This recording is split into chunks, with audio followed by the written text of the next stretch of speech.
জনপ্রিয় নায়িকা অপু বিশ্বাস জানিয়েছেন তার একটি ছেলে সন্তান রয়েছে। সেই সন্তানের বাবা বাংলা চলচ্চিত্রের নায়ক শাকিব খান। আজ সোমবার বিকালে অপু বিশ্বাস একটি বেসরকারি চ্যানেলের সরকারি সম্প্রচারী অনুষ্ঠানে এই দাবি করেন। অপু বললেন, শাকিবের সঙ্গে আমার বিয়ে হয়েছে 2008 সালে 18 এপ্রিল। বিয়ের সময় আমার নাম পরিবর্তন করা হয়েছিল। আমার নাম রাখা হয়েছিল অপু ইসলাম খান। বিয়ের সময় শাকিবের ভাই ও একজন প্রযোজক উপস্থিত ছিলেন। বাচ্চা নিয়ে আমাকে অনেক সংগ্রাম করতে হয়েছে। আমি দীর্ঘদিন আড়ালে ছিলাম। 5 মাস হয় ঢাকায় এসেছি। দীর্ঘ 9 মাস আমি কলকাতা, ব্যাংকক ও সিঙ্গাপুরে ছিলাম। অপু বললেন, দীর্ঘদিন আত্মগোপন থাকার পর সম্প্রতি ঢাকায় ফিরেছেন নায়িকা অপু বিশ্বাস।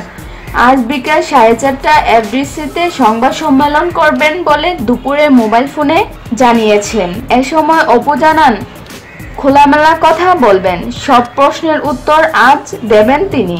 দেশ বিদেশের নিত্য নতুন খবরাখবর জানতে চ্যানেলটি সাবস্ক্রাইব করুন।